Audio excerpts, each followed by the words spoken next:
Krista hawak daw sa leeg ni Kalinga Prab?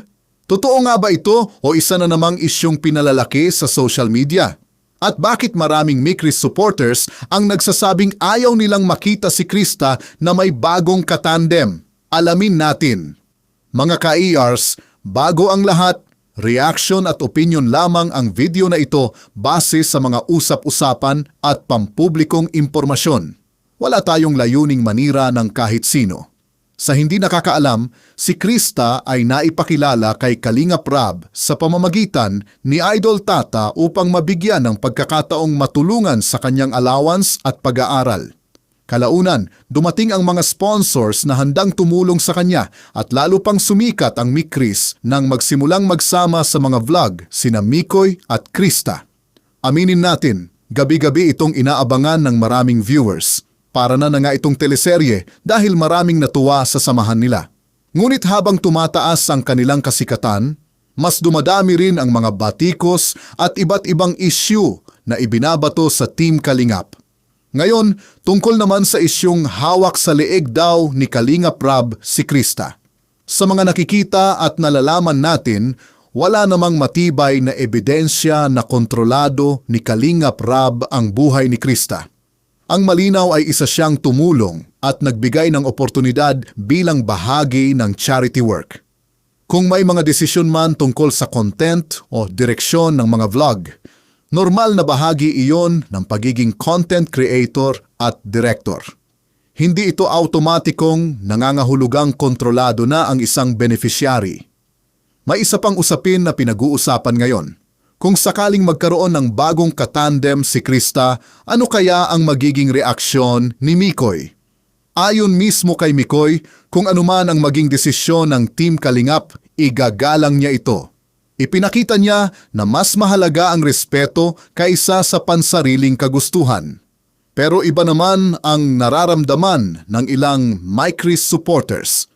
Marami ang nagsasabing wala silang problema kung i-vlog si Krista o bigyan siya ng iba't ibang opportunities. Ang hiling lamang nila ay sana ay huwag munang ipares sa ibang katandem dahil nasubaybayan na nila ang Mikris mula pa noong umpisa. Gayunpaman, sa huli, ang magiging direksyon ng content ay nasa Team Kalingap. Posibleng may mas malawak silang plano para sa kinabukasan ni Krista at sa kanyang mga pangarap. Bilang viewers, maaari tayong magbigay ng opinyon, ngunit mahalaga pa ring pairalin ang respeto. Iwasan natin ang paninira, maling impormasyon at personal na pag-atake sa sinuman. Kayo mga ka-ERS, ano ang masasabi ninyo? Sang-ayon ba kayo na igalang ang magiging plano ng Team Kalingap o mas gusto ninyo na manatiling Mikris ang tandem ni Mikoy at Krista? I-comment ang inyong opinyon ng may respeto. Huwag kalimutang i-like, i-share at i-subscribe para sa mas marami pang updates. Ngayon pakinggan natin si Kalinga Prab kung papaano niya ni Real Talk ang mga anti-Kalingap, lalo na itong si Kapeso na palaging nakabuntot sa Kalingap para may maikakain sa kanyang pamilya. Kaya lagi itong naninira sa Kalingap at hindi nakawala si Carla, hawak daw ito ni Kalinga Prab. So please watch this. Pero umalis sila ng may sama ng loob. At may masamang hangarin. Diba? Ganun lang naman kasimple. Welcome sila ni Kuya Bal dito ng walang kapalit. Pero umalis sila ng may galit. Diba? Kaya tayo na namimitik din tayo paminsan-minsan. Si Kang Ngipin, ang panay sinasabi, scholars daw natin, hindi naman daw tayo nagpapaaral.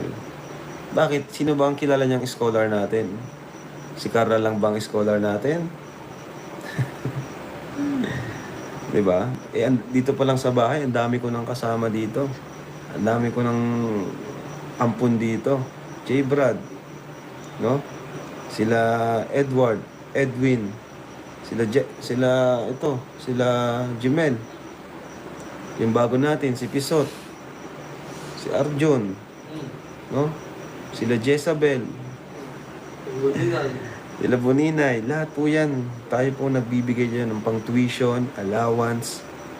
Lahat po yan, wala po yan mga sponsor. Ano? Wala po silang sponsor. Ang kilala niya lang na may sponsor naman si Carla. Diba? Ba't si Carla lang ba yung beneficiary ko? No? At least, si Carla, tuwing nag-vlog tayo, nagbibigay pa rin ako sa kanya. Every time na may vlog kami kay Carla, nagbibigay pa rin ako mula sa aking YouTube channel. No? Iba pa yung binibigay ng sponsors. Ano? At isa pa, nakatulong na tayo kay Carla. Marami na tayo naitulong kay Carla. Sa pabahay pa lang, marami na ako naitulong doon. No? Sa yung YouTube channel niya, ginawa natin yun para sa kanya. Kaya ngayon, nakapagawa siya ng sarili niyang bahay. No?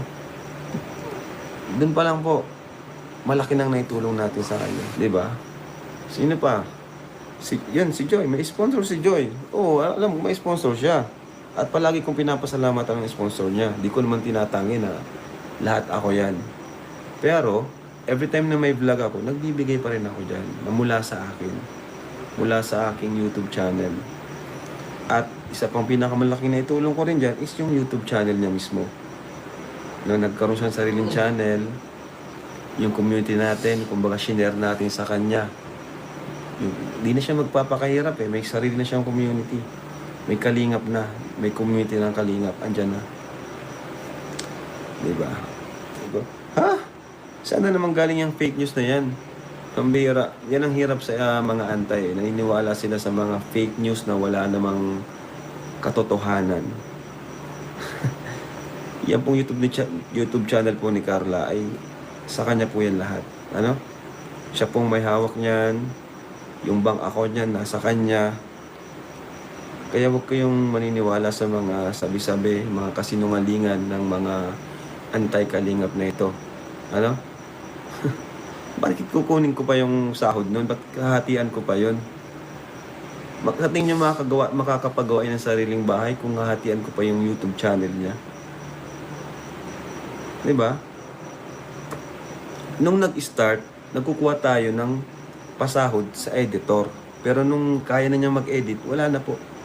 No? Wala na tayong kinukuha. Yung nagsisimula pa lang, kasi syempre, binibuild up natin yung channel niya. Syempre, tayong gumawa ng channel, may editor pa ako, may pinapa-edit ko yung vlog niya. That time, nagkukuha ako para sa editor. No? Pero ngayon, matagal na po. Sa kanya na po yun. Hinayaan ko na po siya sa kanyang sariling YouTube channel. No? Kaya nga po nakapatayo ng sarili niyang bahay. Ano? So kung magbawas man ako nung before, nung nagsisimula pa lang, yung binabawas ko para sa editor, is magkano lang po? 5K, para lang sa editor. Siyempre, wala naman ang libre ngayon, guys. Wala man ang libre ngayon. Diba? Pero matagal na po yun, yung nagsisimula pa lang yung channel niya. No? Ngayon, talagang tinurn over ko na kay Carla yung kanyang sariling YouTube channel. At yan ay nakadirekta na po sa kanyang bank account. Ganun kaswerte po ang mga beneficiaries natin. Ganun sila ka-blessed